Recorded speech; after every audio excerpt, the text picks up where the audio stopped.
All right, we good to go? Yes. All right, so having quorum and being 6:30 PM, I'll open the planning board meeting for Wednesday, October 21st, 2020. It's 6:30 PM. I'll just read in a Bridgewater Planning Board pursuant to Governor Baker's March 12, 2020 order suspending certain provisions of the open meeting law, General Law 30A, Section 18, and the Governor's March 15, 2020 order imposing strict limitations on the number of people that may gather in one place. This meeting of the Bridgewater Planning Board will be conducted via remote participation to the greatest extent possible. No in-person attendance of members of the public will be permitted, but every effort will be made to ensure the public can adequately access the proceedings in real time. This meeting is being recorded, and within 48 hours, we will post the link of the recording to the town's website and/or social media pages. The following members of the Bridgewater Planning Board are participating remotely. Patrick Driscoll, that's myself, I'm the chair. Mr. Raymond Ajemian, the vice chair. Mrs. Jean Garino, the clerk. Mr. Michael McDonald, and Mr. Stephen Geller. During the meeting, all votes will be taken as roll call votes. The following Bridgewater town staff will be also participating remotely. Ms. Jennifer Burke, the Community Economic Development Director. Mr. Elijah Romulus, the Assistant Town Planner. And Mrs. Leslie Dorr, the Office Administrator. We anticipate that Mr. Antonero, the town engineer, will be joining us at some point. At this time, everyone's mic is muted. The board's mics will be unmuted through the whole meeting. And as items appear on the agenda, the project's representatives' mics will be unmuted. If the project is a public hearing and allows for public comment, we ask that you use the chat feature to ask your question.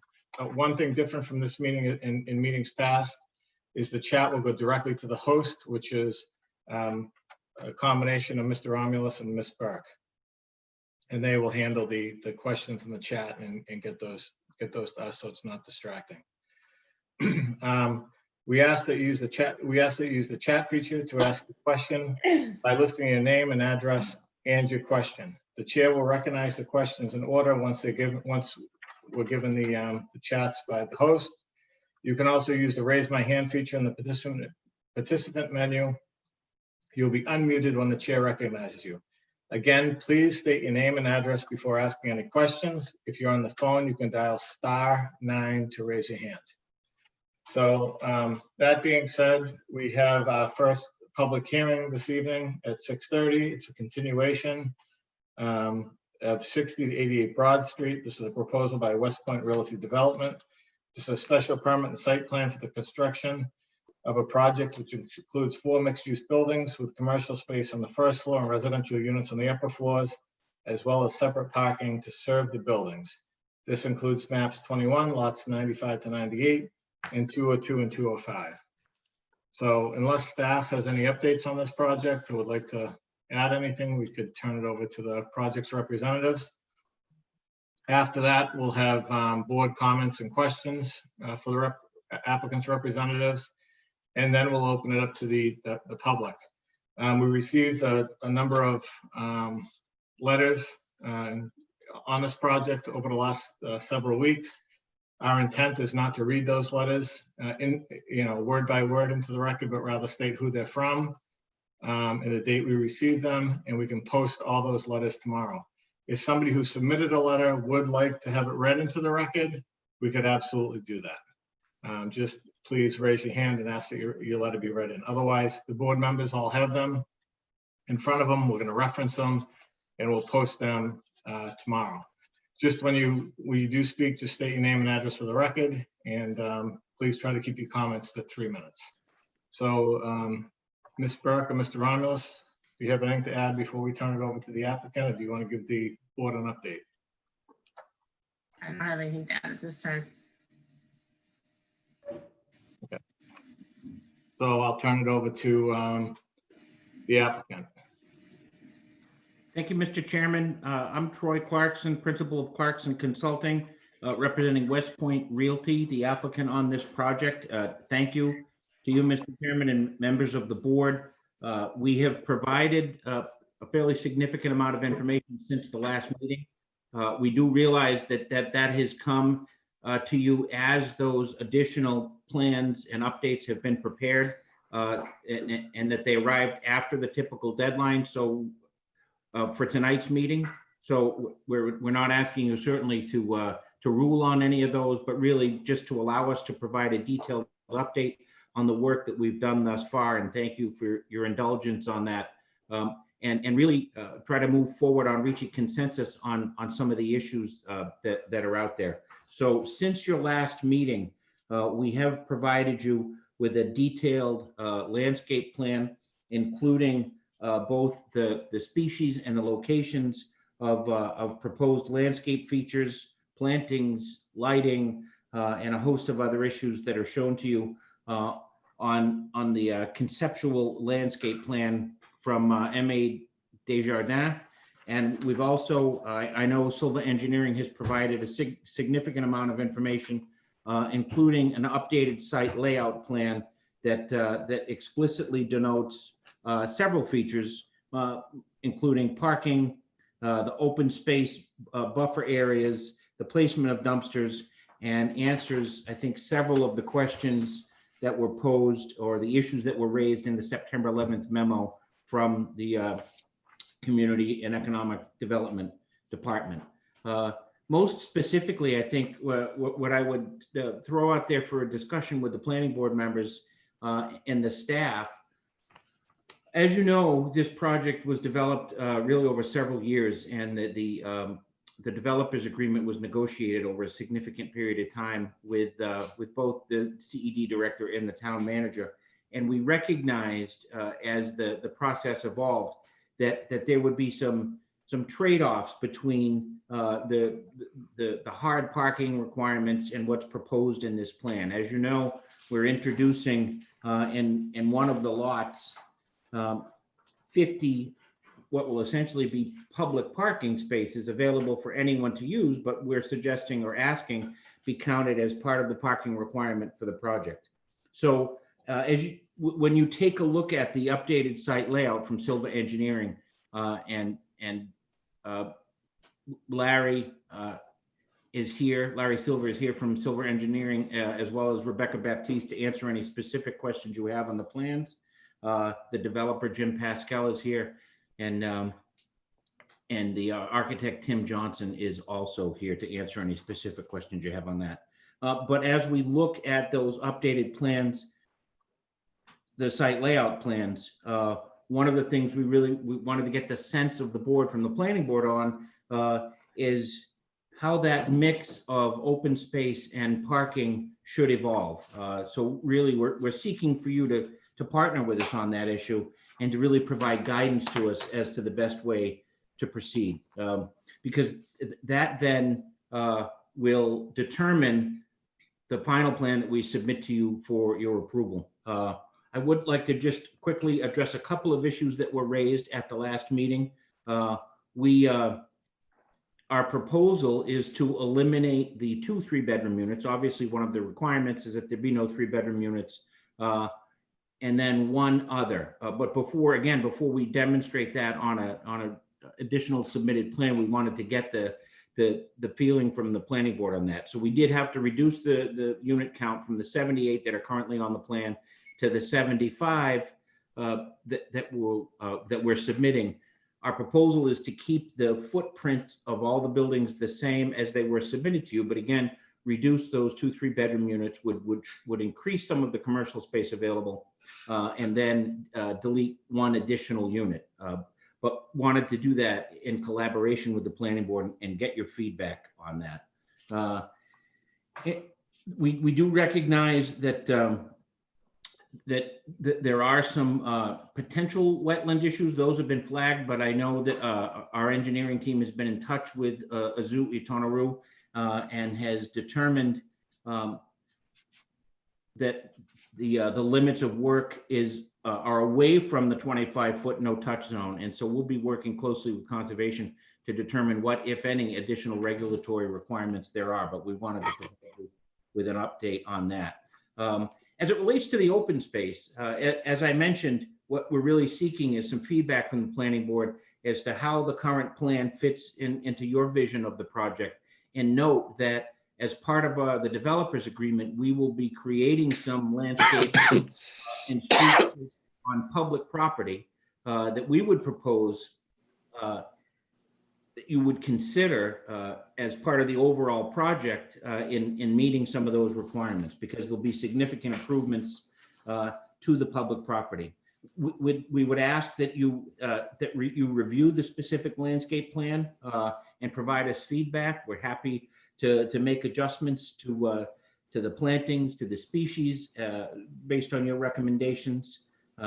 We believe we've addressed the issue of the lighting with creating the pedestrian scale lighting that will shine the light in a downward fashion.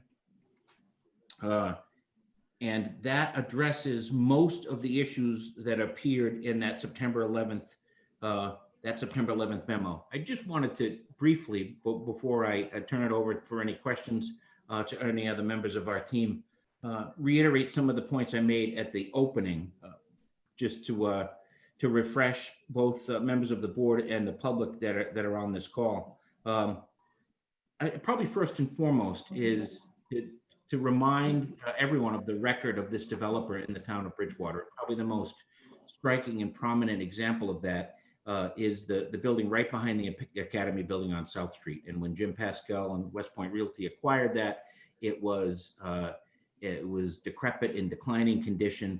And he not only restored it to something that I think the community can be proud of, but in a historically significant way. So this developer understands the community character, respects it, and I believe has submitted designs that honor that. Again, the reason why we're having this discussion is because the town council saw fit to change the zoning ordinance to encourage this sort of dense development in the downtown business district.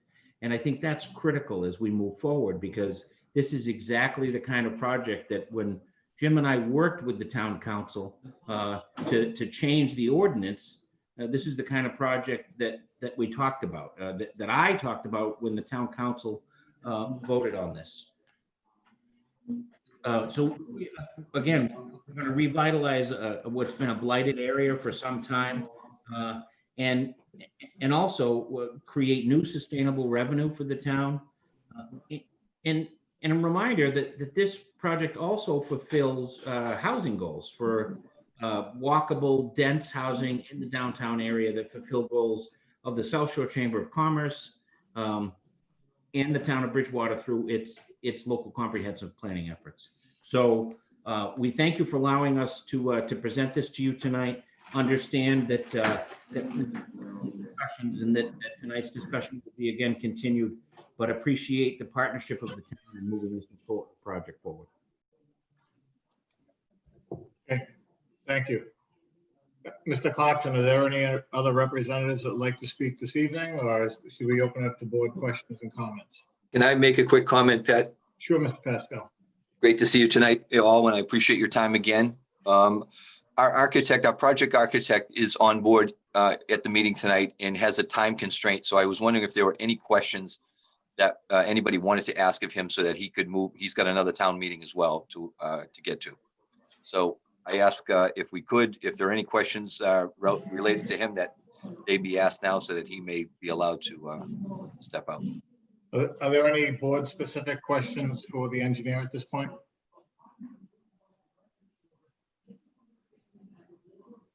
I think it was the architect, not the engineer. Oh, I'm sorry.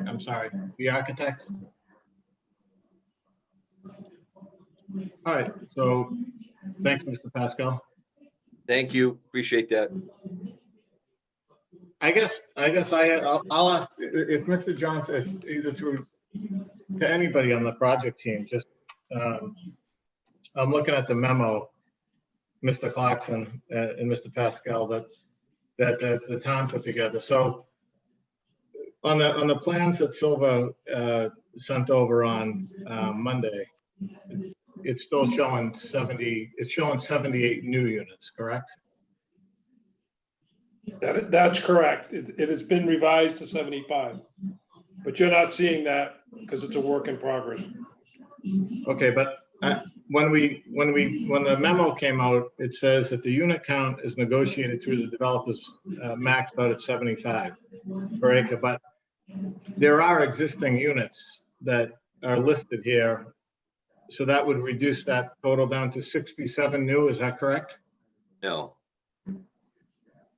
There were 78 new units coming on board. It's been reduced to 75 new units. Okay, so how does that, I mean, we can talk about that later, but I'm doing, if you do the math for the 6 parcels, that's 112,000 square feet roughly, if I'm looking at A, G, F, E, and D. How does that translate to 75 units? This agreement was based upon 3.1 acres. We took off one of the properties on Stetson Street and it brought it down to 2.88 acres, which allowed us to reduce it by 3 units. Okay. So we should be at 75 now. That's something, again, we can Well, carry that forward. If somebody from the staff could look at that, that'd be helpful. I will, but if I think, I mean, I don't want to argue about it right now, but I think it's 75 units total was, because you can't have any more than 26 units per acre total. I believe that was the conversation, but I'll relook at it. No, it says you need to reduce the unit count by 11. So that would go 86 to 76 and then minus, 86 to 75. But there are properties here that already have units on it. It's showing 73 Broad Street has 4 units. It's showing 15 to 17 Broad Street has 2 units. So if those existing units are going to remain but be part of the land calculation, they would also have to come off. I'll relook at it before the board's next meeting. Okay. And then just another question from zoning, just because I know we have some constraints on the land. In that same sentence, there were 169 bedrooms proposed, and the zoning allows for 112. Was that updated in the plan? In the architectural plans? I'm not sure. As I mentioned, Mr. Chairman, at the outset, we understand that there'll have to be a bedroom reduction. Okay. And so what we wanted to do was really get the feedback from the board tonight before we adjusted those plans. And the only reason I'm asking that is because if you take out 50 bedrooms and 11 units, that's going to affect the massing of the building, and that may free up some more parking and green space. Yeah, so I think we'll follow up with Jennifer after tonight's meeting, and what we wanted to do was get your feedback on the plans and the condition that they are in now, just to see if there are any further adjustments other than the ones that we recognize need to be made, and go from there. Okay, those are my architectural questions. So, thank you. Any other board members at this point? I can't see who that is. I'm sorry. Yeah, It's Ray. Who? Ray. Mr. I Jenkins. think, Sorry. Mr. Chairman, I think I just want to make my opinion clear tonight. I thought I did at the last meeting, but maybe not. I think from my perspective, I'm only obviously speaking of myself, we're talking about details in terms of, we're talking about lighting, we're talking about dumpsters, landscaping plans. But it seems to me we have not dealt with the major issue that some people have said in their letters, and that I brought up, that I made a point of the last meeting, that the buildings themselves are too large. And that I would prefer to see them on both sides of the street, that may be negotiable, but a 4-story building, in my mind, on one side of the street is unacceptable. I'm speaking for myself, but I don't see going ahead with talking about details without us first deciding on the size of these buildings. And to say, if you remember when we talked about the developers agreement at the last meeting with town manager on board, I specifically asked him whether we were bound by that agreement. He said no. So I'm just saying, as one member of this board, a 4-story building on one side of the street on Broad Street is unacceptable to me. Thank you. May I concur with Ray? I'd like to, I'm sorry, I can't, is that Jean? Jean, yes.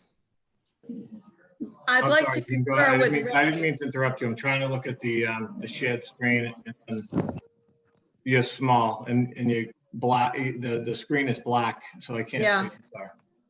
I'd like to concur with Ray. I'd really like to see both sides of the street used. One of the reasons is if you're going to have apartment parking on one side of a major road and expect them to cross the street from their parking lot to the apartment on the other side of the street with bags and such, it could be a problem, especially when that street gets very busy.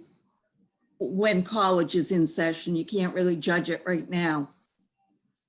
And I think it seems, I don't know, my image is that it's very heavy on one side of the street and extremely light on the opposite. So I'd like to see it balanced. Okay. Any other board questions or comments or questions for the applicant at this point? Yeah, I would third what Mr. Jimmy and Ms. Carino said. The problems I have with this project currently are on a macro scale, not a micro scale. Any other questions or comments? So yeah, I might as well also go in with this as when I first saw these plans myself, my first response was, it really doesn't go with the surroundings. Because it is massive and it's very massive on the street.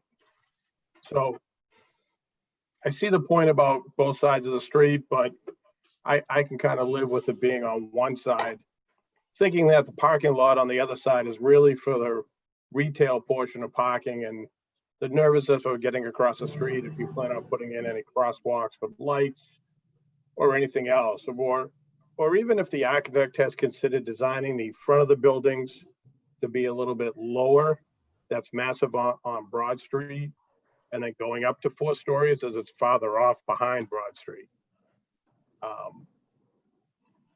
And that's where I'll leave it. My first response when I saw it was, it really doesn't fit in. Any other board questions or comments?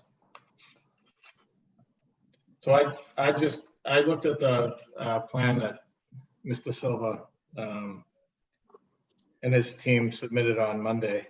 And I think it's a big improvement from what we got early on. We're finally getting engineered site plans that are showing, what can be done and what can't be done. But what I would like to see is that we spent a lot of time crafting the zoning, and we allowed for density bonuses down there. And I'm in favor of the density bonuses. And I think I said early on, I think the mitigation that's being proposed, if the numbers are firm, are fair. However, if all those units don't work, I want to see the zoning complied with. I want to see, the 20% open space. I want to see the parking requirement met, and I want to see the 10% vegetated. I think landscaping and adequate parking and a well-designed site plan are very important. So, Mr. Chairman, may I speak? sure, Mr. Silva. With regard to the having the buildings on one side of the street, I think that it actually works better on one side, because if you were to have them on both sides, I think that that's when you would feel more that it's more confining in that area to have basically four-story on each side with a road running between it. I think is a lot more of an issue than to have them on one side of the street. I will point out to you that in the early days of Bridgewater, the Bridgewater Inn was a pretty massive structure, and that sat right about where the gas station is right now, and just to the right of the gas station. And that was a pretty massive structure, and it was 4-story. And then on the other end of the common, you had the Academy building, which was also a pretty large structure.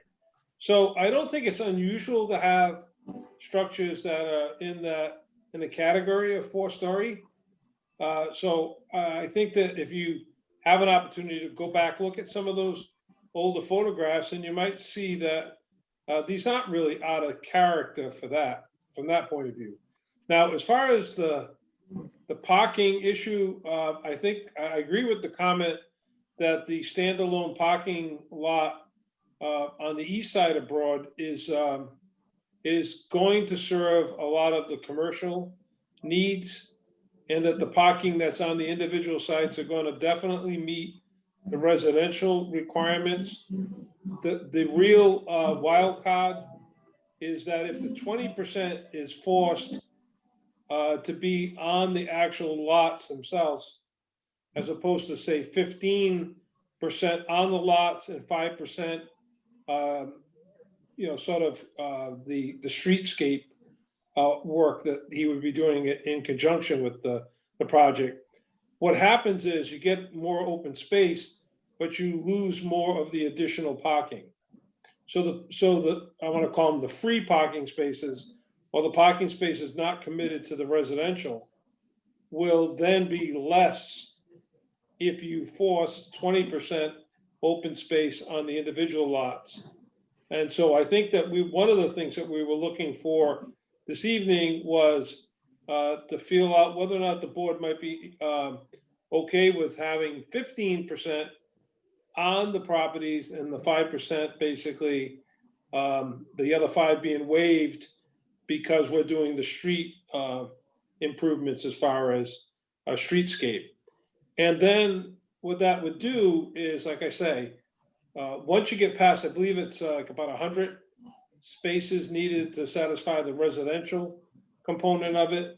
Those additional spaces, there'd be more of them available for the commercial end of it. But that's one of the reasons why we're here tonight, is to get that kind of feedback so that we can take the next step. Because, for example, we have to update the drainage, and what plays into those drainage calculations is the amount of impervious area versus open space or landscape area. So we want to do the calculations based on the layout that the town is in agreement with. So that's just a couple of points that I'd like to make.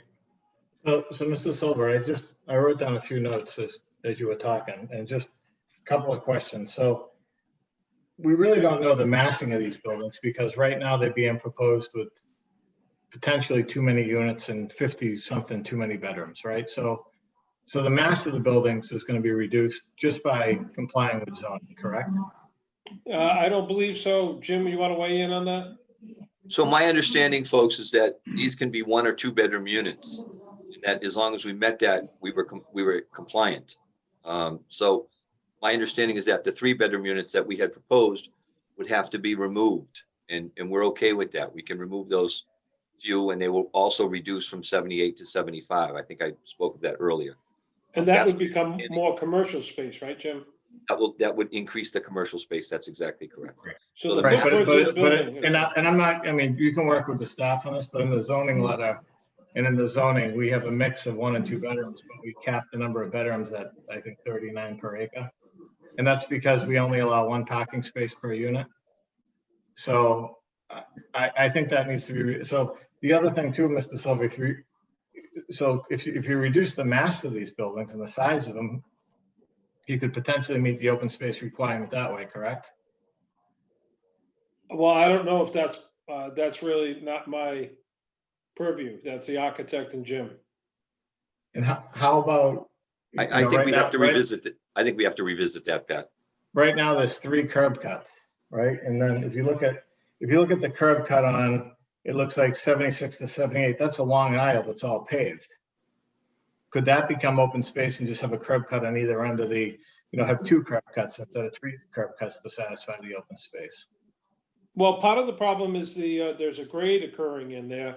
And so these sites have a differential, some of them have a differential grade of a couple, 2-3 feet. So this doesn't really work that you have a common drive Yeah. to satisfy them.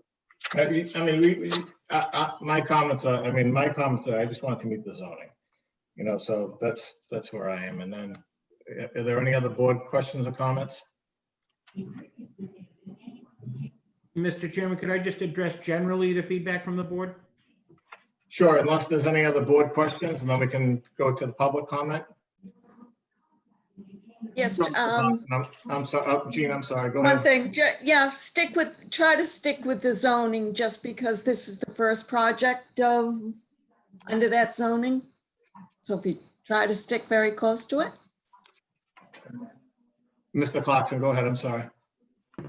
No, thank you. And I think that the feedback from the board is very instructive and helpful. I would say that we believe that Still the dark. plans as submitted, with adjustments being made for bedrooms and open space and parking, the detail issues we've discussed tonight, we believe that they represent a vast improvement, obviously, over what's there.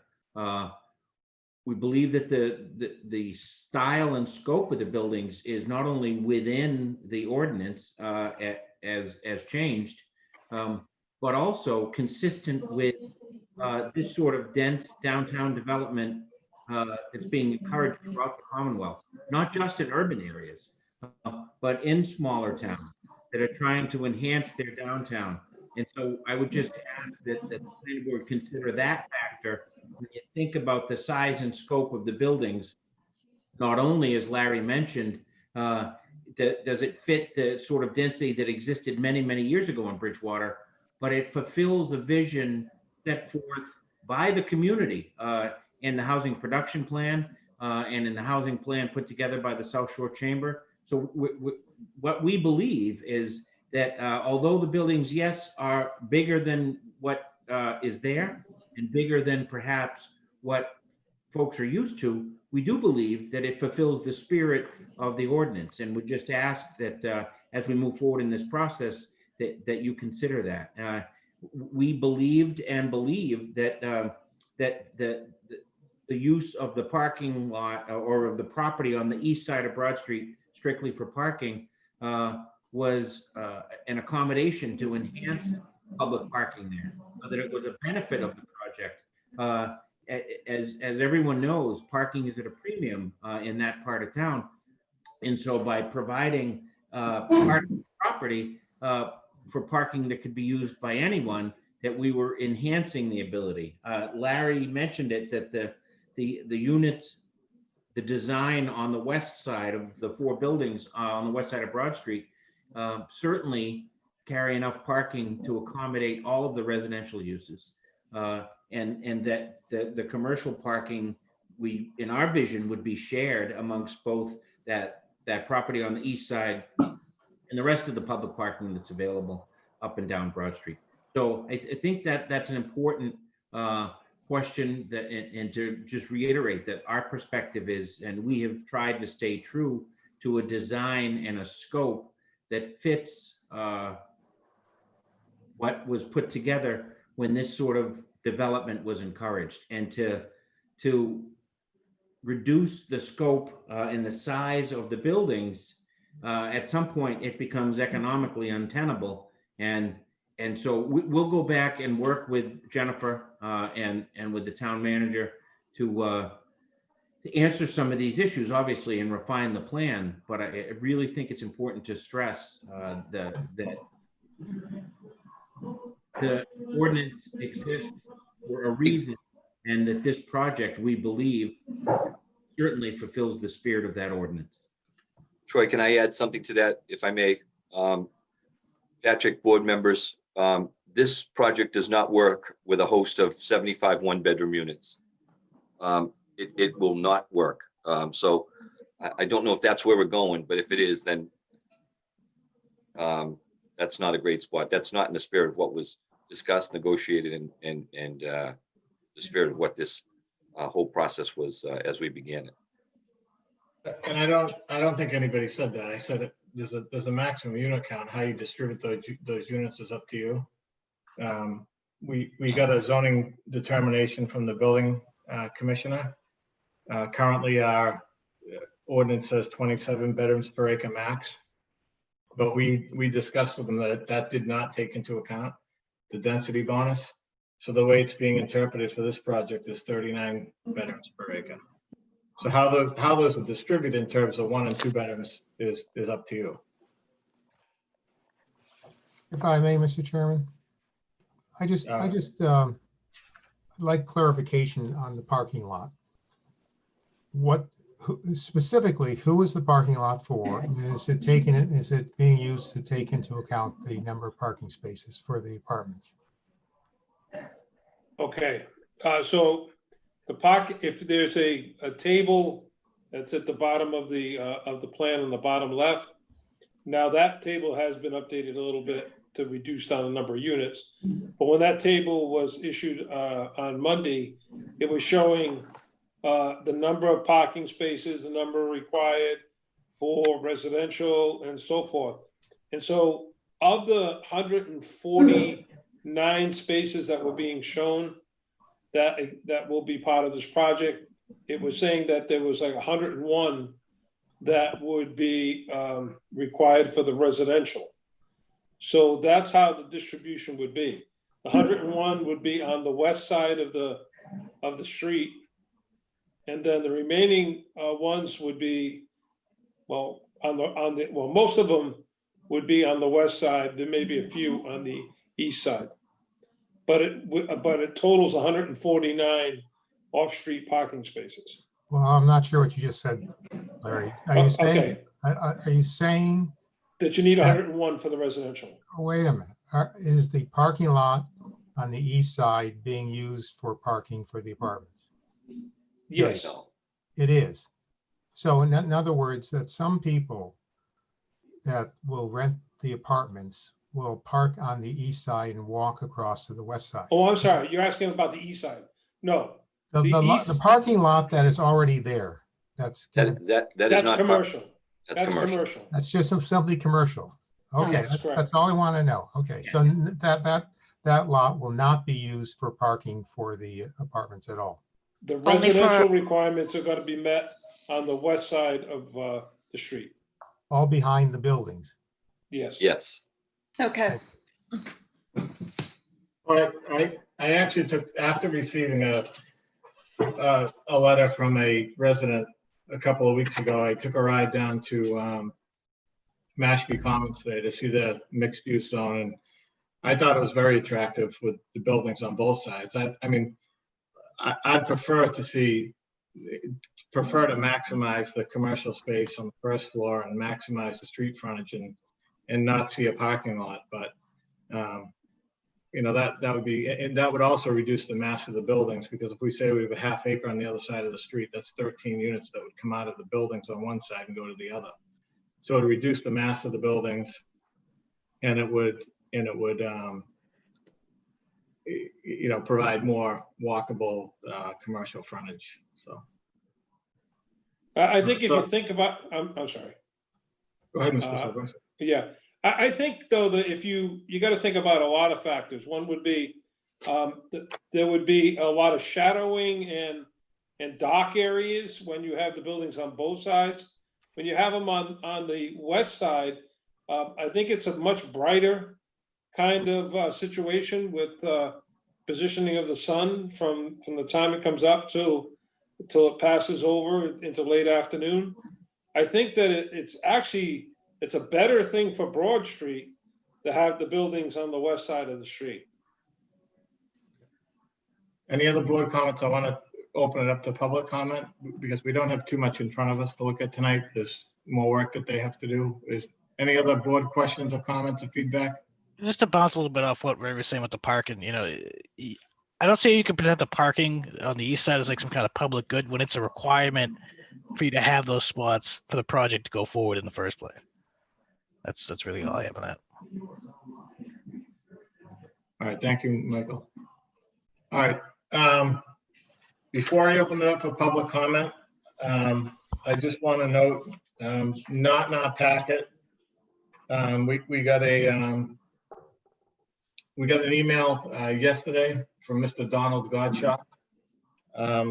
He did not list his address, but he does own a property on Broad Street, and he submitted that letter which we'll post all these letters online tomorrow. We received a letter, and I don't have that one in front of me, but I do remember reading it. It did come in, I believe, Monday or Tuesday. So I can't give you the date on that one, but I can give you the dates on all the others. I do know it was received, and hopefully all the board members got it. Mhm. We received a letter from Mr. Crane at 75 Forest Drive on October 1st. We received a letter from Dr. Upchurch on October 1st from Tabway Lane. We received a letter from Dr. Carlton Hunt of 80 Austin Street on September 29th. Long letter.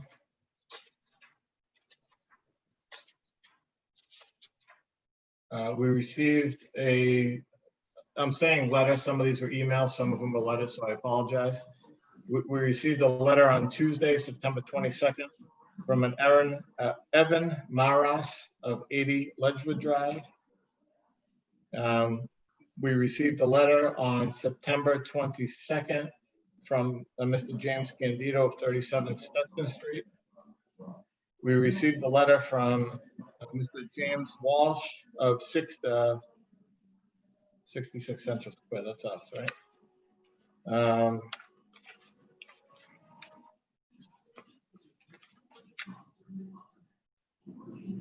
James Walsh was Crescent Street. Yep, I'm sorry, it's up top, 60 Crescent Street.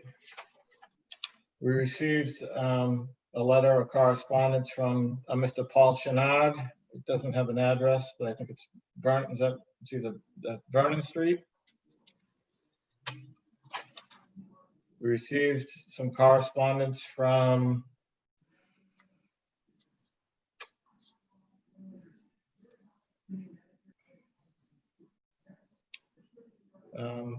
I assume we can post it, Ms. Burke, but there's no address, and it's from a Tracy W. So I'll just acknowledge that we got that. Yeah. For the record, there's no address or no last name.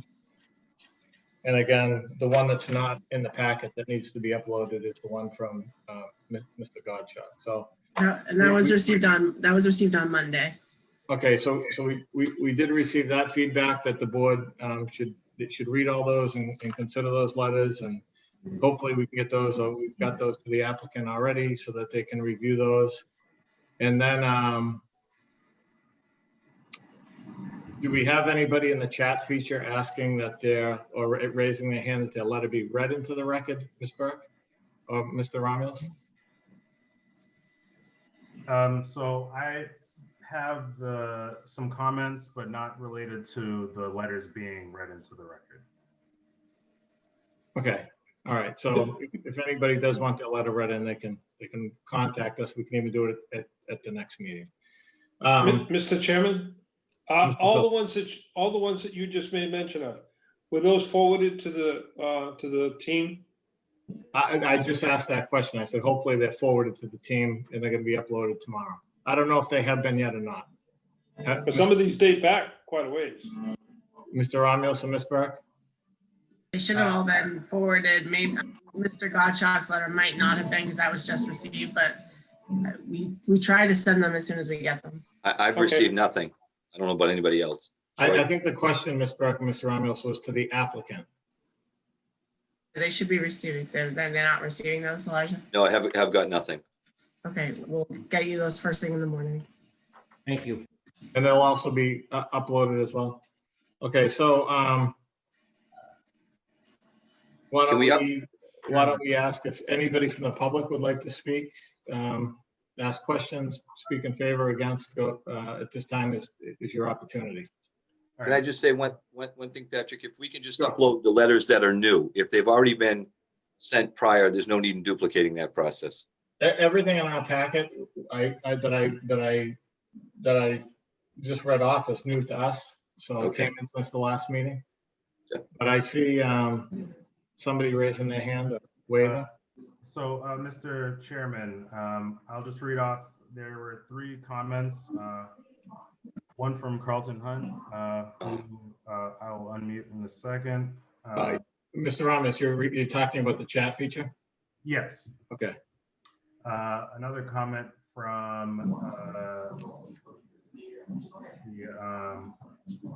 Mark Lindy, and another comment from James Walsh. So there's three. And All right, so why don't we start with Mr. Hunt? If he'd like to speak, we can unmute him. If he doesn't, he can pass.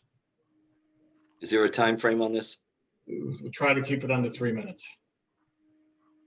Yes, could you, I'm assuming I'm unmuted, is that correct? Correct. Yes. yes. Thank you very much. I've followed this for a long time, back when I actually sat in on some of the early planning meetings in terms of the zoning change.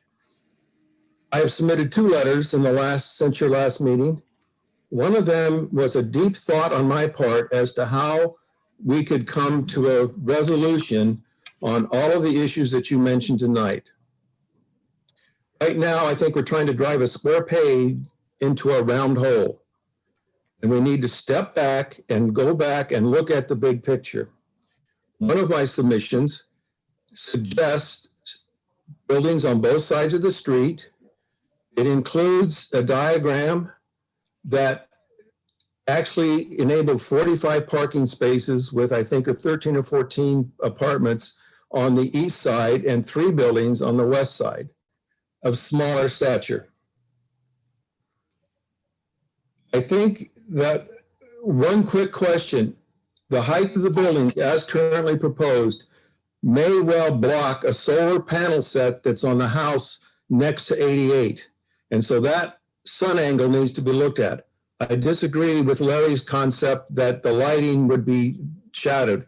Quite frankly, the shadow will occur in the afternoon, not in the morning if you do 3-sided.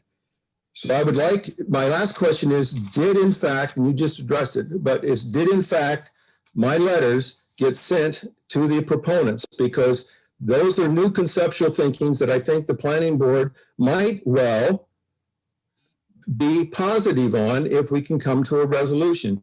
And I know that another person who actually has asked to speak sent another a diagram, much more detailed in terms of what it might look if we have 45-foot buildings on one side of the street. And so I would really like to have those letters and the reason why they were not submitted to these proponent, because I am in favor of the project, but not the scale of some of the buildings. And I tried to think about a solution. So I'm almost up at my 3 minutes, but I think there is a solution if we can put buildings on both sides of the street. There's nothing saying that you have to have a building on each of the lots. They're contiguous, they're one project. Thank you. So Mr. Hunt, I don't know if you heard me earlier, but we did say that we would send those to the applicant tomorrow. We did receive the letters. Yeah, I understand that. My question is, why didn't the applicant receive them as soon as they came in? But I'm not sure if they did. It was an oversight in our office. It won't happen again. I apologize. Thank you very much. I think we need to improve our communications. Okay. You said Mr. Lindy was next, Mr. Romulus? Yes. So Mr. Lindy indicated that didn't necessarily have to speak. His comment, so Mr. Lindy at 56 Michael Road, he had a question as to the newer plans being referenced. Are they available for viewing? My comment to him was that there are new plans that were submitted after the Wednesday deadline of last week. And so they will be uploaded to the website after this meeting, but the board is not making any decisions based on the plans because they were submitted past the deadline. Okay. We had Mr. Walsh as well. Well, there's a second part to Mr. Lindy's was that,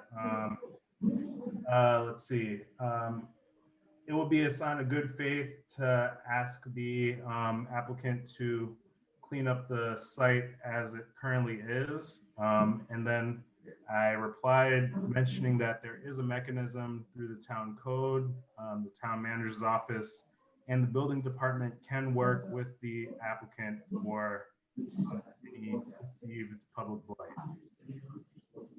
Okay, thank you. And how about Mr. Walsh? If you'd like to speak. Yes.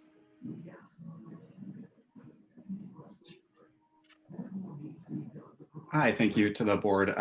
James Walsh, 60 Crescent Street. So I kind of wanted to echo a couple things Carlton Hunt said as well, but emphasizing really, yes, this is a really great project, and I think to kind of address Mr. Clarkson's points, I don't think anyone is really against the high density, as he noted. This is something the community voted for. This is something that we do want to see. The density is not the issue; it's just the form.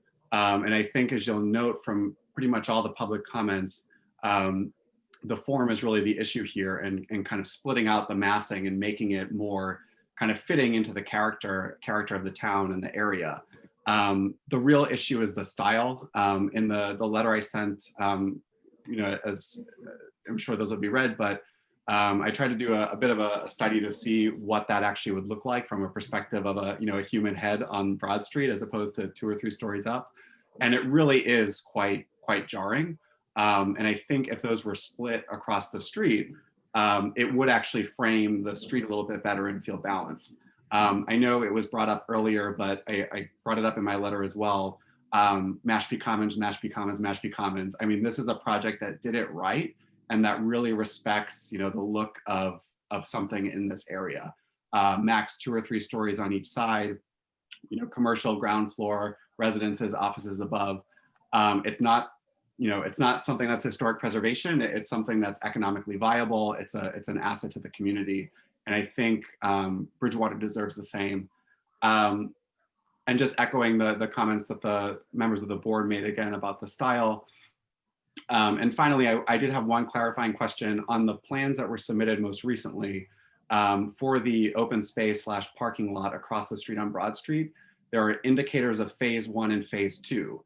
So it appears that in phase 2, there's actually another building kind of that straddles the parking lot and stairs descend down. So I just wanted to clarify, is that no longer part of the plan? Is there a plan or any sort of potential for additional construction above that parking lot if it's not built initially?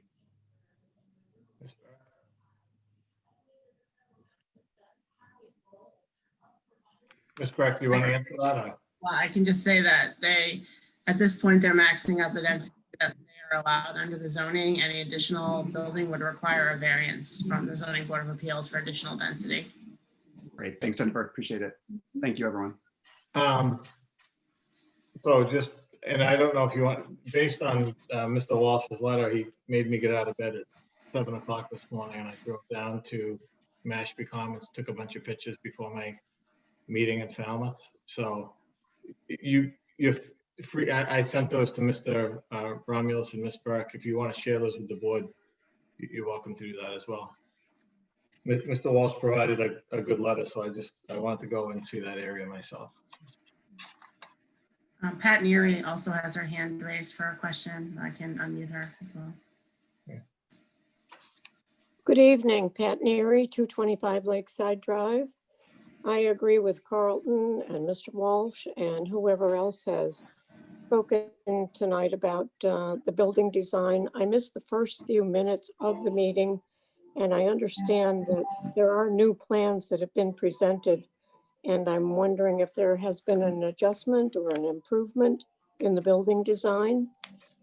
I think there isn't anyone that wouldn't like to have this project done as long as it's done properly. We'd like a New England style community and colonial look to these buildings. I suspect that original presentation, I have music in my background. Anyway, I suspect the original presentation was put together in a very quick fashion, and they took building renderings from other plans.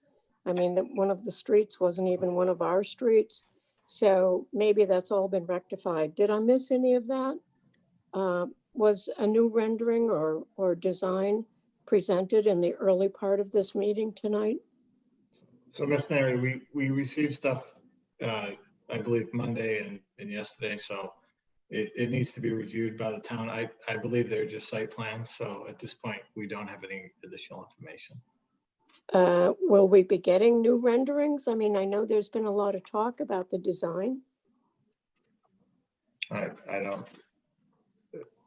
I think we're going to encourage Ms. Burke and Mr. Ramos to work with the applicant, so. All right, okay. Well, that would be. I because would like then to ask, I would like to just kick in if I could for a second, folks. On the east side of Broad Street, I'm not sure what you're referring to. There's a 20,000 square foot lot there. I don't know how much and how big that building could be to offset some of the development on both sides of the street. I find it hard to believe that we can match anything on the west side of the street, on the east side of the street, because of the limited amount of space that's there that we own. So we own a lot on the west side and a little on the east side. So I'm not sure how we're supposed to achieve this this goal of having it on both sides of the road.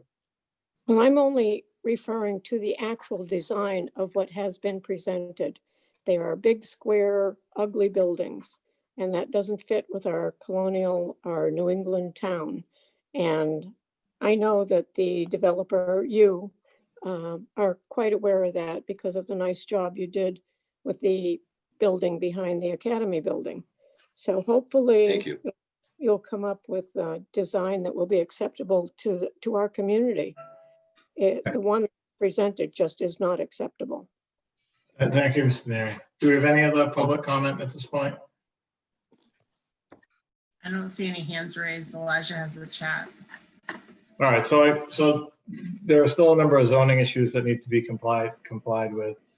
And do we want to provide any additional feedback to the developers so they can continue to design this project? Mr. Chairman, Sure. if you would like, Mr. Hunt has said that he would like to respond to the developer's question. Well, there shouldn't be any back and forth between the public and the developer. If Mr. Hunt has a statement, he can make a statement. That's fine. Go on. And Mr. Hunt? I also received a message, Mr. Columbotus would like to speak as well. Okay. So Mr. Hunt? my statement is simple. Take a look at what was submitted to you and look at what that does and how it might or might not fit. I would like a response to that in the next meeting. Thank you. I appreciate that. Thank you. Thank you. Mr. Columbotus? Unmute him. Give me a minute to unmute him. I got it. Oh, thank you. Thank you. I would just like to respond to something that Mr. Clarkson said about in responding to the fact that some of the application, the number of bedrooms, or work out what element of the plan that exceeds the requirements of the of our zoning laws. He spoke about the spirit of the bylaw of the zoning ordinance, and I would just like to make a point that it's kind of dangerous to talk about, to defy the letter of the ordinance and instead speak to the spirit of the bylaw. I think we need to stick to what the ordinance says and not to some vague notion of what the spirit might mean. The spirit is reflected in the letter of the ordinance, and I think we should stick to that. Thank you. Okay. Okay, any other public comment? I don't see any on my end. Any more? There's a does Pat Neary have a hand up, or is that just a picture? Oh, that's gone. Okay. All right, so my feedback would be there's still a number of zoning infractions that need to be addressed, and I think some of those might help reduce the mass of the buildings once you start removing bedrooms and units and whatnot. But I'd like to see the zoning and the ordinance be followed. And I do think that smaller buildings on either side of the street would be nicer. So any other board feedback before we continue this hearing? One other question I have, if I can.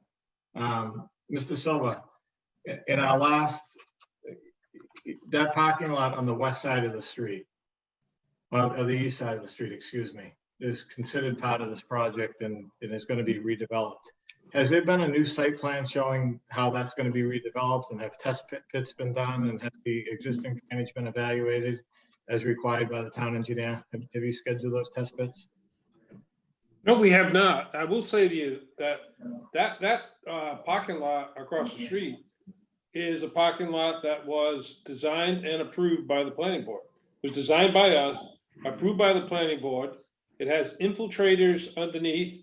The only thing that would need to be added to it would be to have some pretreatment of the stormwater to meet today's standards. But none of that has been done at this point. All right, I think you should connect with the town engineer on that, and whether it becomes a building with parking or just parking, I think it should also meet the requirements of the 10%, landscaped, et cetera. So and this is a completely different use than a new project, so. It's not a completely different use. It was a parking lot for the building across the street originally. Right, but it's being considered as, that land is being used as density, as area for units. So technically, it's only gonna be parking. It's only parking. technically, yeah, but we're either considering it one project or we're not considering it. You know what I mean? So You're saying the percentages. Right, work with Ms. Burke and Mr. Romulus and Mr. Antonio. Okay. Okay. Any other board feedback? I would just hope that the applicant and community economic development group and maybe planning board would just sit down and work this out. There's been enough input, I think, in both our sessions to call for a major relook at how this is done. And at the next meeting, maybe we'll see some new and plans. Thank you. Okay. Any other board comments? Anything more from the applicant at this point before we vote to continue?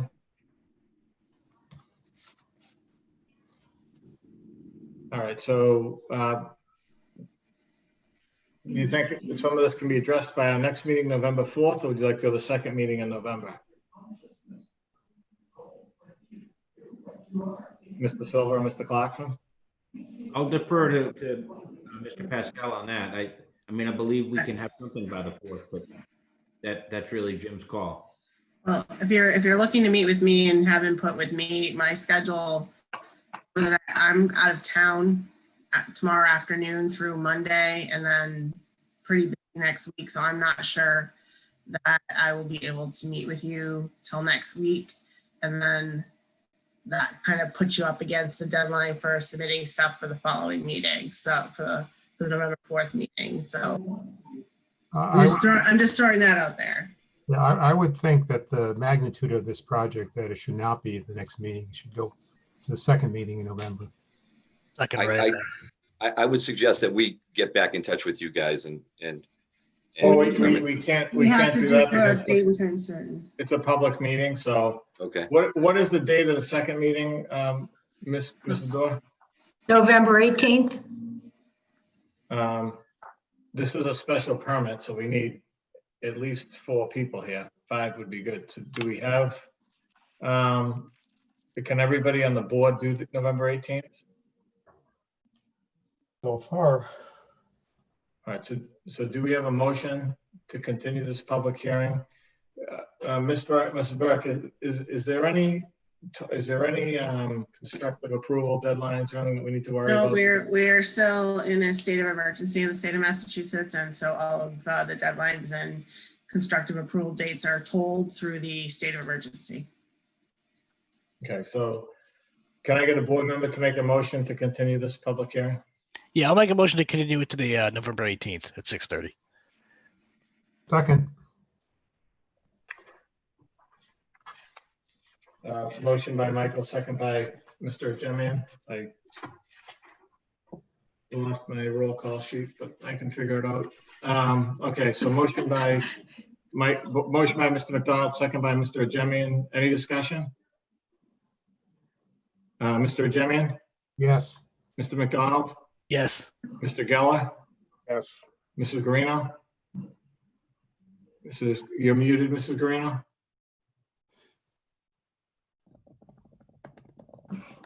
He's muted.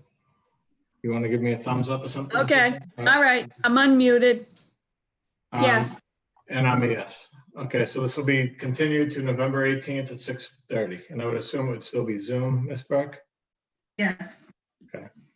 All right, thank you. Thank you. All right, do we have, the next item is a public meeting, just for everybody's, just for clarification. This is a public meeting, but it's not a public hearing. We closed the public hearing at the last meeting. This is really just for deliberation and to discuss the projects, to consider if we want to approve or not approve the site plan and the special permit, and if we do approve, what conditions we have. Mr. Romulus did provide us with a draft condition letter. That condition letter was updated, I believe, as late as today. And is Mr. Antonero with us? So he said he should be joining us briefly. All right, because I know there is a couple of conditions that we want to run by him in terms of what we might, want to do in terms of conditions. So, Mr. Ramos, do you want to walk through your condition letter to this point? Well, before you do that, I'm sorry to interrupt, but I just want to note that we did receive a letter today from Pat Neary regarding this project, but because the public hearing is closed, that letter cannot be considered. I just wanted to make that note. Okay, and we also received one from Mrs. Hanson that cannot be considered, correct? Correct. Okay, so why don't we open the discussion up about the project amongst the board members, and then we can decide how we want to proceed. Can I ask about the lighting? Sure. Now, can it? Well, you can't ask, but we can discuss amongst the board. So you can't ask the applicant. No. On the letter of conditions, can it be specified dark sky lighting, or does it just have to be, what is it listed as, down lighting? Right, and I actually had Mr. Antonero and Mr. Ramos, we're gonna look at that Monday. Did you take a look at that, Mr. Ramos? Yes, so I reviewed it with Mr. Antonero. It does meet the requirements for, the lighting, per town bylaws. So he did say that there wasn't a need for an additional condition because it does meet the said requirements. Okay. But I think Mrs. Garino's question was, are you looking to add a condition to meet the night sky compliance? Yes, can it be done, or is it? Well, I would just caution the board that are you familiar with all the night sky guidelines and compliance requirements? They talk about the color of the light, the kelvins, the wattage, all of that. And I'm not sure that the board wants to or should get into regulating that on private property. Okay. So, Mr. Romulus and Ms. Breck, when the lighting plan was evaluated, do all of those fixtures have hoods on them for down lighting? So the proposed lights, mechanically do have hoods, and they are down lights. So if we wanted to try to comply with the night sky as much as possible, could we just, instead of saying night sky, say they all have to have hoods and be down lighting? If the board would like that, I don't see why not. Mrs. Burke, Ms. Burke, Yeah, I mean, that's fine. You could also say that, they can only be turned on when needed, or they at a certain time, or, you could say that, they can't be any brighter than necessary, but I would just be cautious that you don't want to start saying that, they can only be 3,000 kelvins, because do you really even know what that means? Do any of us, if we're not lighting specialists, do we know what that means? Do you know what I'm saying? Okay. Yeah, and I do know the lighting has to be for security too. Yep. So. Oh, so just Mrs. Burke, Ms. Burke, we can ask you questions, but we can't ask the public, correct? Correct. So we received we received a couple of letters from Mrs. Ramadada in regards to section 9.6, in regards to, you know, it having to be connected within the park and on an outside street, and that, you know, we had to provide connectivity in terms of walkways between all the buildings. But initially, it was recommended to us we waive the connectivity piece. And I asked the question, you know, we can't waive zoning. Zoning, you need a variance.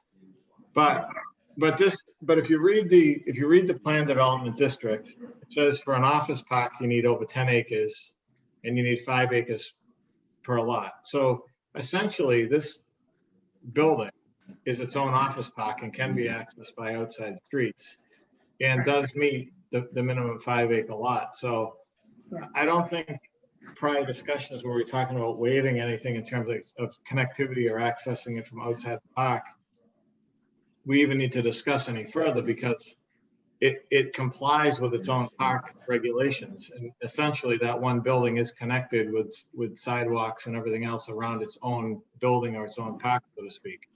The Claremont company could have subdivided that potentially into 2 lots and the 2 buildings there, and it could have been its own planned development park. Is that correct? Am I understanding that correct or not?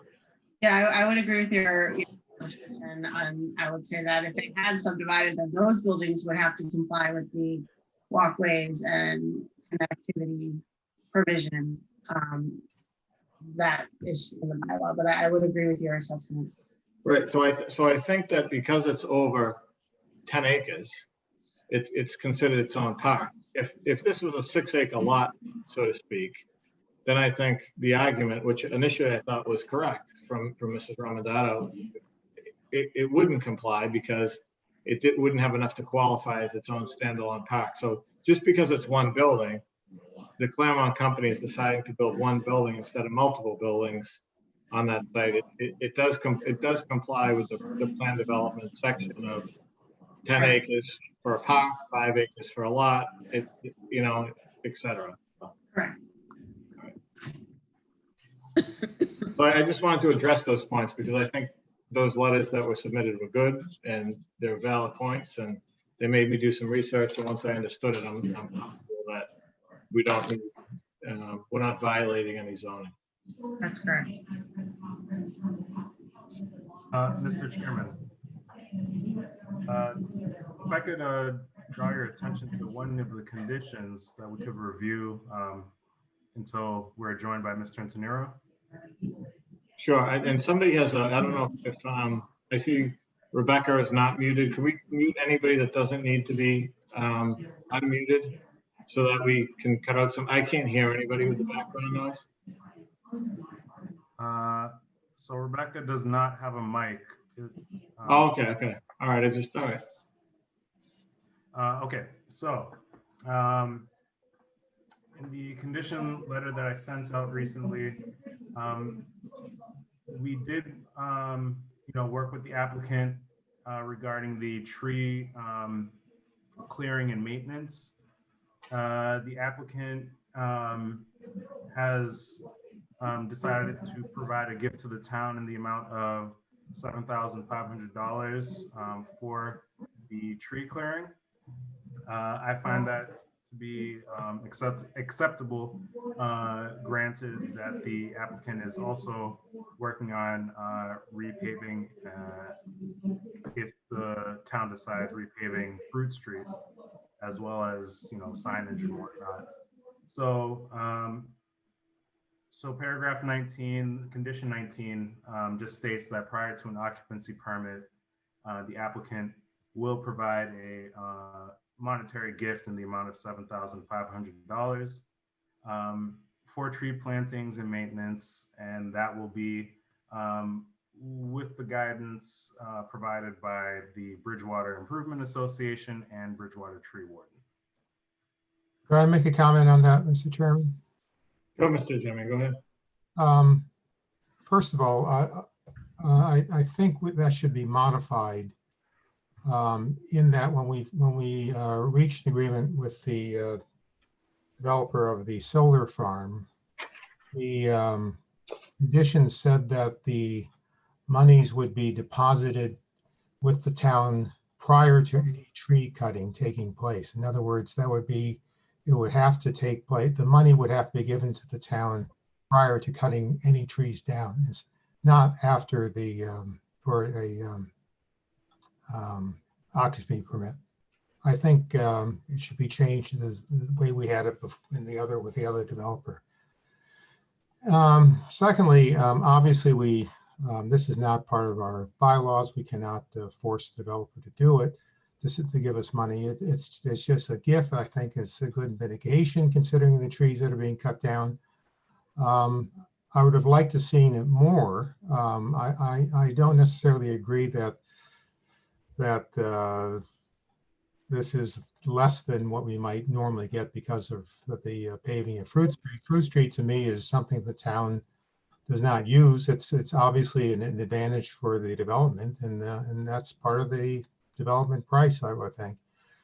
But again, I would hope that maybe the developer would perhaps raise the amount somewhat. If not, I do feel that it should be read that the money must be deposited prior to any tree being cut down. Okay, thank you, Mr. Jimmy. So one question maybe to Mr. Jimmy and then to Mr. Romulus. Do we want, you're in the process of formulating a tree board with the town manager Dutton, correct, Mr. Jimmy? Yes. So right now it says tree, right, I can't find what he said, but he said tree warden and BIA. BIA is not, BIA is a private entity, not under the town. I think that might be dangerous. Well, we're grateful for what they do, but maybe we should say tree plantings of throughout the town with guidance from the Bridgewater Tree Board and the Bridgewater Tree Warden. I honestly don't know, Mr. Chairman. I believe when we approved the solar farm that the Bridgewater Improvement Association was in the condition. It was with something to the effect of with guidance. Not, in other words, the Bridgewater Improvement Association not being part of the town cannot be required to do any. They don't have to. They can give advice, but it's not necessarily has to be listened to. All we're saying is that the Bridgewater Improvement Association could give guidance. That's all. I think that's we had this in the other language, but if you want, all right, I'm fine with it. So, I would just say that I would not put in a condition to get advice from a board or committee that does not exist in the town of Bridgewater at this time. okay, sorry, move on. I'm sorry I asked the question. All right, Mr. Romulus, do you want to go to the one? So you developed a condition about the road resurfacing, whether it had to be full depth or just an overlay, and there's going to be some borings done. But you also added some language about when the traffic engineer was on, they talked about potentially having the ability to stripe and make some improvements to not necessarily, pavement and curbing and stuff like that, but more striping and stop signs and right turns only, et cetera. So there is a condition I saw in there that as part of the road evaluation, we'll also evaluate the intersection for improvements. That is correct. So I've highlighted the three conditions, 23, 24, and 25. They speak to an assessment, working with the town for a scope of work as it relates to any potential striping, signaling, signage, and then implementation by the applicant. All right, is the board comfortable with that language after the feedback from the abutters and town boards and whatnot? Okay. There was also one you added about Mr. Jemian brought up at the last meeting. Mr. Brennan made a suggestion about an easement to access the drainage basin, to inspect it, to make sure that it was being maintained, that fertilizers weren't being used, et cetera, to protect the natural resource area out there. That is correct. So between myself, the applicant, and the town engineer, Mr. Antonero, I drafted this condition here. I'll just read it in its entirety. An annual report on each drainage basin's condition shall be prepared and stamped by a professional engineer, certifying that the basin is being maintained and is functional per approved drainage design. The town of Bridgewater reserves the right to monitor stormwater management compliance and to enforce compliance by the applicant and any future facility owner/operator. This condition shall run in perpetuity with the land and shall not expire with the issuance of any certificate of compliance for the site construction work or the issuance of a building certificate of occupancy at the time of building occupancy. Okay, so this will be in a special permit decision, which will be recorded at the registry of deeds, correct? That is correct. I have a question on this, though.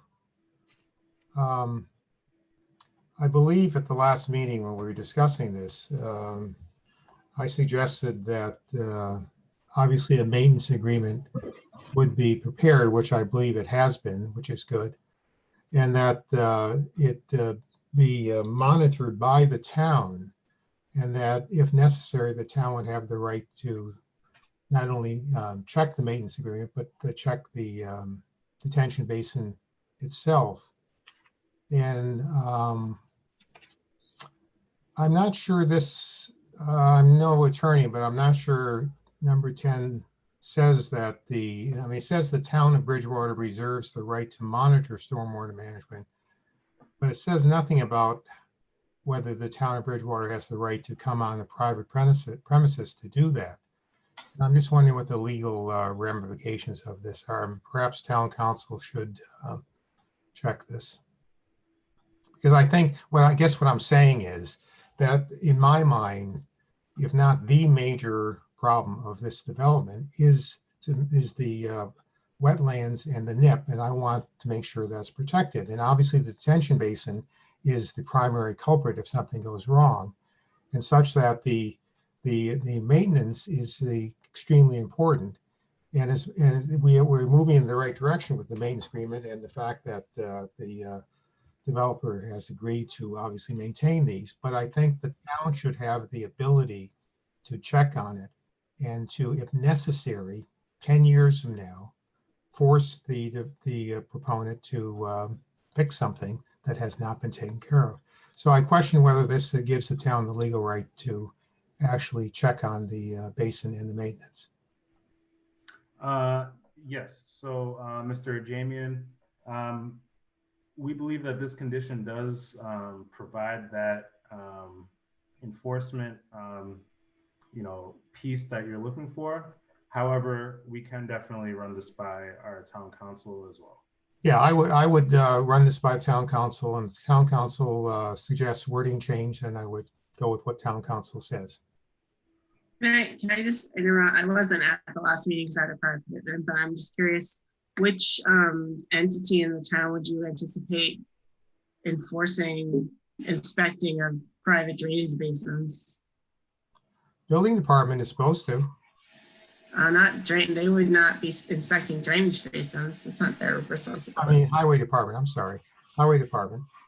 We have basins around town that are not being cleaned out, which they should be. Well, but those are public basins owned by the town of Bridgewater, not private basins. Exactly, but this is even more important because it's on private property and it's abutting the wetlands. So to me, whether the drainage basin next to my property is cleaned out, it's probably not a major problem, but this could be. And that's why I feel it's extremely important to have the ability of the town to make sure this is done. That's all.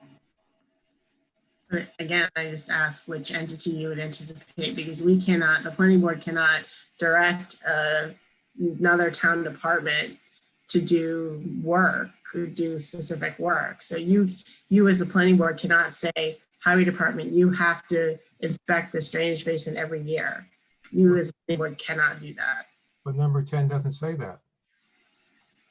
No, but you're asking for something a little bit stronger, it sounds like, in language, and I'm just curious as to what. I'm just saying that the town should have the right to inspect it. I'm not saying which entity in the town is going to do it. But I just want to make sure you're not placing false expectations either. Well, I'll make myself clear. For me to vote for this, I want the detention basin maintained and inspected if necessary. So if we have a drainage problem in town now, or we have a drainage concern in town now, under MS4, Mr. Antonero, isn't it engineering a highway that would inspect this? So with the MS4 program, Mr. Chairman, with the MS4 program, the town can in fact, I don't think that we have adopted yet as a stormwater ordinance, because actually we have adopted a stormwater ordinance. The issue then will be the proper entity that can be requested will be the stormwater authority in the town. And I believe the Conservation Commission is the stormwater authority. And pardon me? They are the Conservation Commission is the stormwater authority. So that will be the proper agency that can enforce that. And by virtue of making that condition of inspection and maintenance a perpetual requirement, they cannot really wiggle out of it. Yes, the town may not maintain necessarily the drainage basins under its control, but at the end of the day, the stormwater committee or authority can enforce that even on private property because of the MS4 program. So, but the town cannot go on a private property and start doing the maintenance work itself. There's no mechanism for the town to do that. But the stormwater authority that is responsible for enforcing those requirements can in fact implement a fine that can motivate and that would induce the owner to do the relevant and necessary maintenance. If I may, Mr. Antonero, when you say stormwater authority, who are you referring to? Conservation?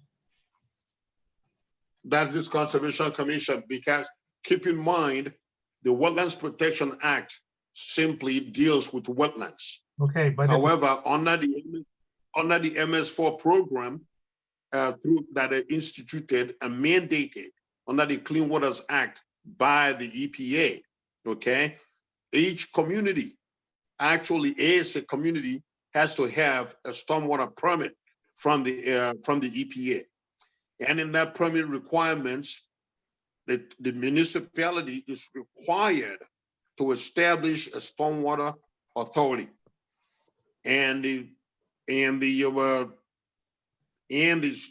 town's council, not attorney, but the legislative body, appointed the Conservation Commission and voted the Conservation Commission as a stormwater authority. But so why wouldn't we? That said, but conservation is part of the town. Correct. So the town can go on the property and look at it. Yes. Well, that's all I'm saying. So Mr. Ajemian, just Ms. Burke asked a question earlier on, and currently the Stormwater Authority and this town is the Conservation Commission, but that could change. So Mr. Antonero, would you recommend that we just say to be inspected and enforced by the Stormwater Authority in the town of Bridgewater? No, because the language you have there about this planning board or its designee, in this case, because you are the issuing authority. So your designee, you have to leave that open so that you can ask more than one agency of the town to look into that. So are you okay with the word designee, or would you rather have the Stormwater Authority? I think designee's better. It's more open-ended. Designee gives you a lot more flexibility. Okay. Mr. Jemian, are you okay with that now? Not really, but go on. I don't see where it's designee in here anyway. Where does it say designee? Yeah, I can add that to this condition. It was a previous condition that we have been using, planning board or its designee, but that will definitely be added to this. So what we're saying is the crucial line then is the town of Bridgewater reserves the right to monitor stormwater management compliance and to enforce compliance. That is the, Mr. Antonero, that is the crucial line. That's what you're saying. Exactly.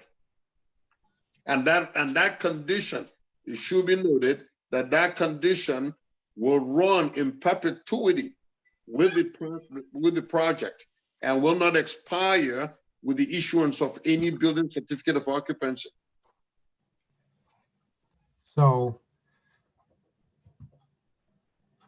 once this goes into effect, the Conservation Department has on its own to make a decision to monitor the stormwater. That is correct, but here's the thing too, Mr. Jamian, it's actually a two-pronged authority that the Conservation Commission has. It has regulatory authority under the Wetlands Protection Act. And now it has the added authority under the MS4 program as the Stormwater Authority. So I do believe that the Conservation Commission, and I think we can reach out to the commission. I believe they already closed the hearing for that and issued an order of conditions. So they can also reinforce what the planning board is doing here by mandating in its order of conditions under the Wetlands Protection Act that such a requirement run with the land in perpetuity. And then the MS4 authority as the Stormwater Authority, see, the Conservation Commission being designated as the Stormwater Authority, even for those projects that do not require notice of intent, they now have to be regulated by the Conservation Commission anyway as the Stormwater Authority. So you do have sufficient and adequate mechanism for enforcing the stormwater requirements. Okay, so we're comfortable with that, but just before the letter is signed, Mr. Jemian, you want Mr. Rollins to just look at that condition? Is that what you're asking, or are you okay with it? I don't know. I think it would be wise to have Mr. Rawlings to look at it, but I understand Mr. Antonero's point, and he does make sense to me. All right, so are we good with not having a legal review, or would you like, because if we vote on it tonight, we really can't change it, right? Correct. Correct. As it is. I'm okay with it. I would like minor thing. I would like the change to the tree money, that it be deposited prior to cutting any trees down. Okay. I think that's probably acceptable. I'll do a prior to tree clearing. Right. Okay, Mr. Ramos, can you show? I know I read it. You added the condition with the commercial fertilizers and not fertilizing the basin or using a chemical salts, but rather sand in the parking lots and things of that nature. Yeah. Okay. Last two conditions read, no chemical de-icing agents to be used on any of the impermeable surfaces, and no commercial fertilizers will be used in the drainage basins, only organic fertilizers.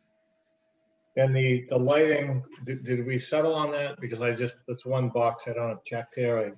The lighting, did we agree, did you agree to change that that it'll all be downlighting and all the light fixtures will have hoods to promote downlighting? Yes, so Mr. Antonero, while you're here, Gene and so Pat and Gene had brought up that there should be a condition as it relates to the lighting and just making sure that not dark sky per se, because there's a lot of policy that's connected to that, but just to have in the condition that the lights are hooded and are downcasting lights. That would be correct, and that it would be proper to put in that certification by the lighting consultant upon installation, that the foot candle does not go beyond zero. It's down to zero at the property lines. Okay, I think that'd be a good addition. Okay, understood. One thing I read in it doesn't hurt anything, Mr. Romulus, but there's a bunch of conditions in there that relate to the design and the construction of the basin. Are you leaving those in there for a reason? Do they need to be in there? I figured why not include it, just to make sure, as you know, the board and the public has made many comments as to protecting the environment in the area. Okay. I don't see it here. Wasn't there something on it about the snow? Yes. Let's see. Number Okay, 18, there it is. number 18 reads, snow storage must be as shown on the approved plans. Snow shall not be pushed or thrown into the drainage basin. Okay.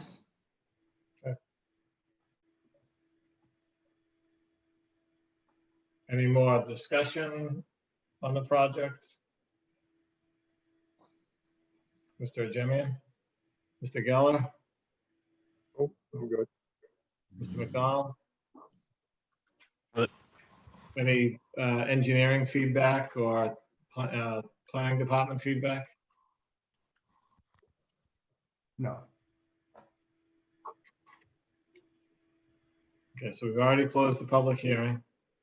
We've reviewed the draft decision letter.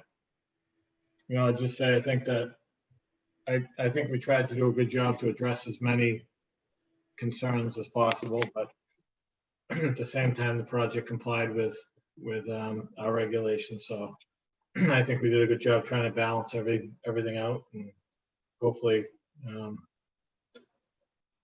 we got everything we needed in this decision letter. So with that being said, do we have a do you want two separate votes, Mr. Romulus? One for the site plan and one for the special permit, or can we do the same thing all in one? You can do both at the same time. I So would just like to, Pat, can you just, Pat Neary's hand is raised, but the public hearing is closed, so we cannot recognize the public at this time. Okay. So you're recommending we're just telling her that we can't recognize, correct? Correct.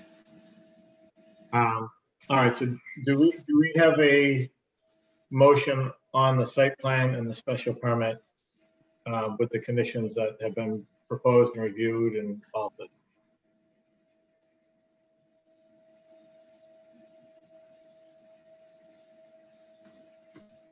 Somebody?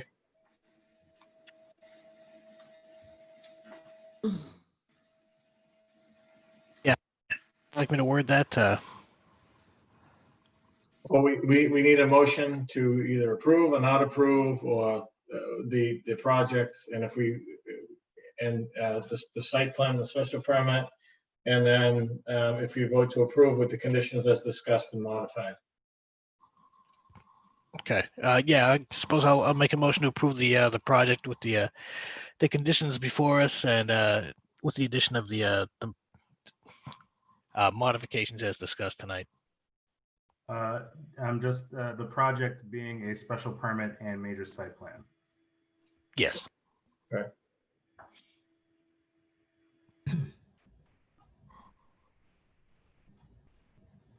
Any seconds? I'll second it. By Mr. Geller. Yep. Discussion? Yeah, I'll just say that I'm going to vote yes, but I just want to be clear that to me, this is an example of where all the details fall into place, but the overview doesn't, in my mind. I think there are problems with this, but I don't see any alternative than to go ahead with it. That's all. Any other comments or discussion from the board? Okay. I'll start with the roll call then. I'll start with you, Mrs. Greeno, Yes. Mr. McDonald, Yes. Mr. Geller, Yes. Mr. Jemian, Yes. and I'm a yes. So, okay, thank you. Next item up under public meetings, we have a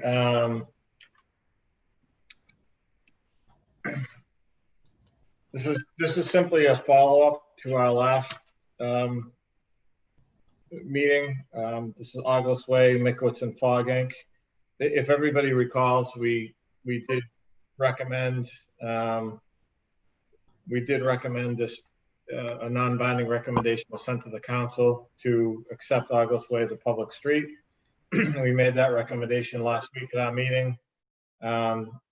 However, we needed a separate as-built, I guess, indicating that everything was where it's supposed to be, and the town engineer reviewed it. And I believe, Mr. Antonero, do you want to comment that you're okay with that or not okay with that? I thought I muted myself. Sorry about it, Mr. Chairman. Say that again. Sorry about that. Did you mute me on purpose? Out of That's all right. against self-incrimination, I will take a fifth. I will take the fifth. So did you? No, sorry. Did you review the as-built that was, I know you already reviewed the street acceptance plan, which you also said was serving as an as-built, but we needed a separate one to close out the planning board process. Did you review, we don't have it in front of us, but did you review it? Yes, that's all this way. That's all set, sir.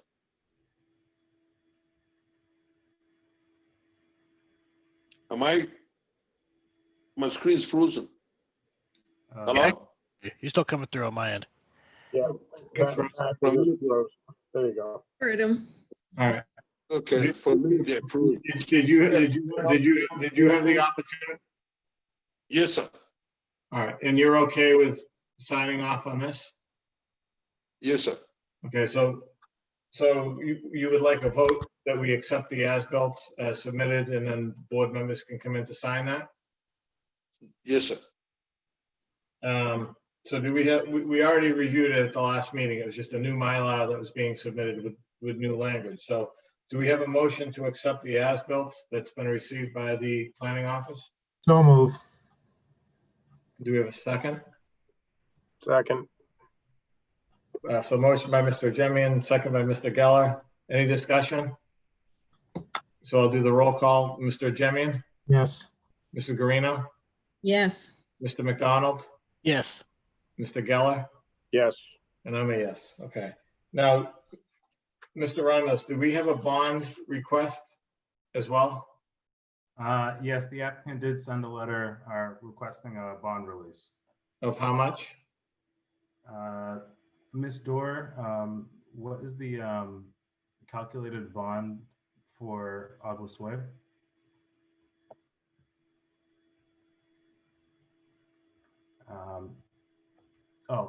You are currently muted. Sorry. Ms. Dorr?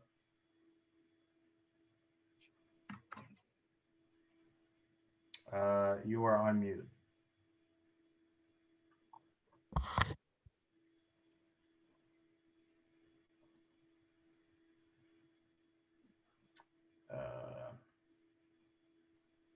She's still muted. Les? Les, you're on mute. Les, Okay, we can hear you now. Okay, the total bond is $129,032.53. okay, and then how much are they asking to be released? They asked for the full release. I do believe that the town engineer and the highway superintendent had asked that 5,000 be held. And that's for the drainage basin, correct? Yes, sir.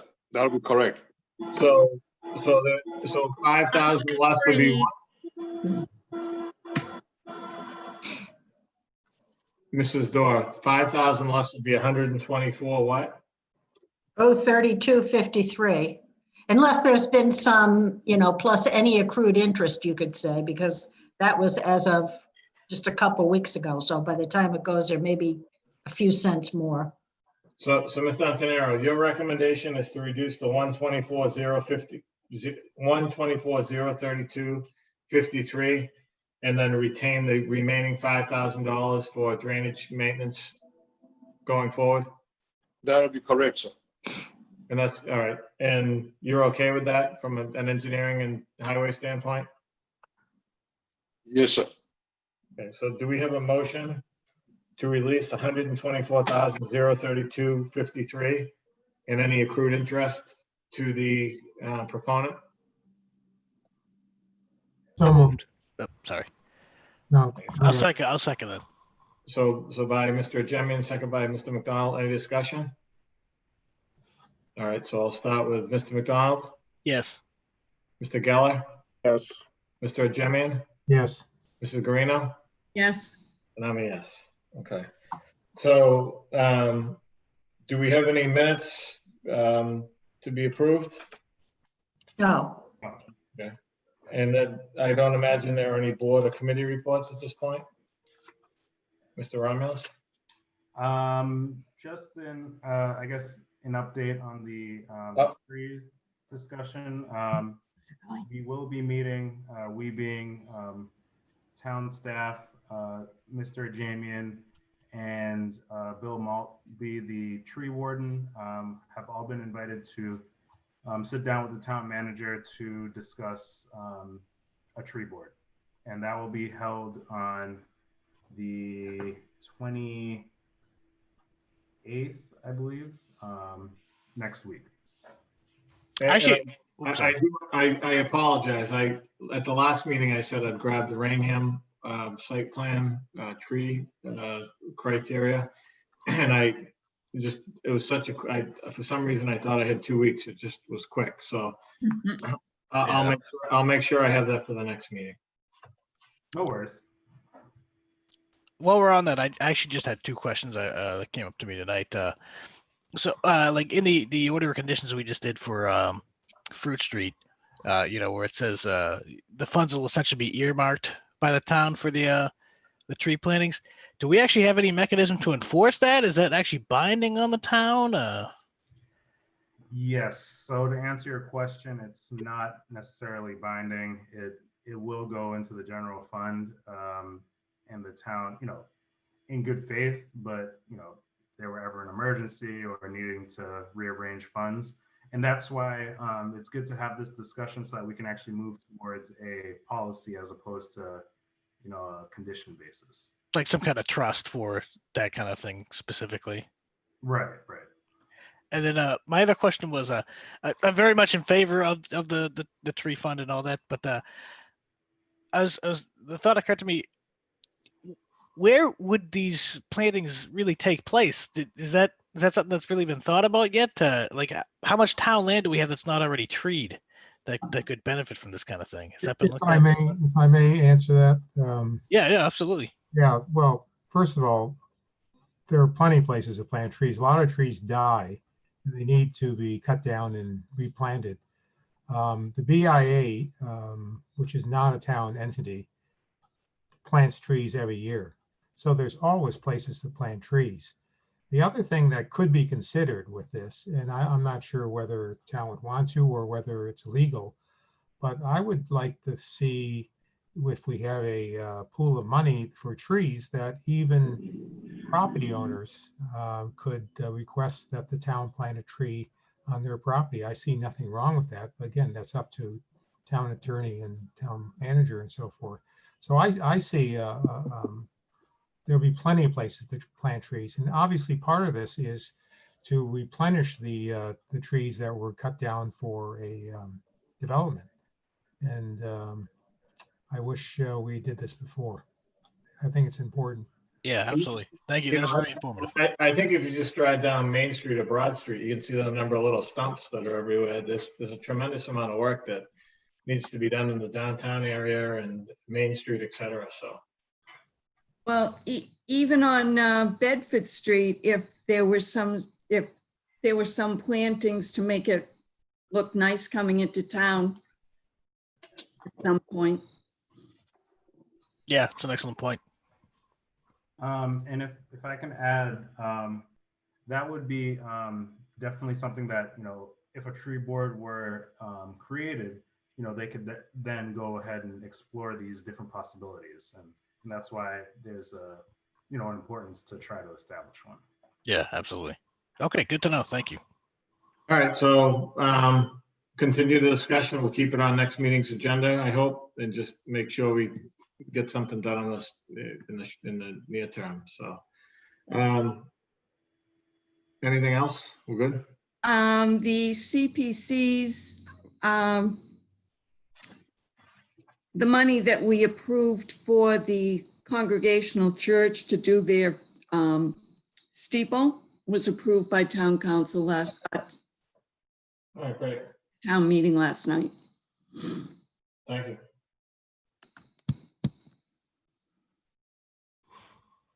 So I'll just say that I think that, you know, it's tough to balance the applicant and about his concerns, but I think that the residents of the NIP gave us a lot of good feedback, and I think that the applicant worked with us to mitigate a lot of those concerns. And you know, if everybody's a little unhappy, it's probably a fair decision. So I hope we, you know, I think we did a good job considering all the input that we got, and I think it was wise that we took a week to mull it all over and make sure we made a sound decision with good language in the decision letter. And thanks, Elijah, for working with Azu to make that happen. No problem. I mean, at the end of the day, the project was within regulations and within their right on their land. So, you know, it's only so much you can do when it comes down to that. Okay. All right. So with that being said, do we have any other board business, or do we have a motion to adjourn? I'll make a motion to adjourn. Do we have a second? I'll second. Yeah, Michael? How are we gonna stay tonight? Just for discussion, Ms. Dorso, on November 4th, we have just a zoning change proposed, or are there any other items currently on the agenda? The only other thing is Latola has asked for an extension, a 2-year extension on Oldfield 1. Okay. Now, the other question I have is, do we have 2 meetings in December or just 1? Well, presently, I believe we have 2 scheduled, but That's typically we waive the second one, but So we haven't. I know this is crazy and I can't believe it's already happening, but could we work up a calendar for 2021? I believe that's been done. All right, so that's all right. So we should probably vote on that and see if we need to cancel any meetings or change any meetings on that. Put that on for the next, you know, second meeting in November, first meeting in December, just so we can post that. Okay. which one do you want? November 18th or December? Why don't you do November, if it can be ready by November 18th? Well, I believe it's already been done, but I'll check on that. All right, so we have a motion to adjourn that's already been made and seconded. You got those motions in second, Ms. Dorr? Yes, I do. All right, so Mr. Jimmy, Yes. Mr. Guarino, Yes. Mr. Geller, So I'll say yes. And one more thing, Pat, if you feel like taking a ride, go take a ride down to Arsenal Street in Watertown. is that all mixed use? Look what they just did. They tore down a bunch of stuff, and you should see the 4-story buildings that they put up there with retail underneath. They came out nice? They actually do look really nice, and it's all residential across the street from it. Good, well, it's, so, all right, good. But I'll, I also sent some photos to Mr. Romulus. Maybe he can share those with the board, so. Yeah, this would be great to see. Absolutely. Steve, you- Fall River? Fall River? Around Fall River. Is that where you said the construction? Watertown, Oh, Watertown.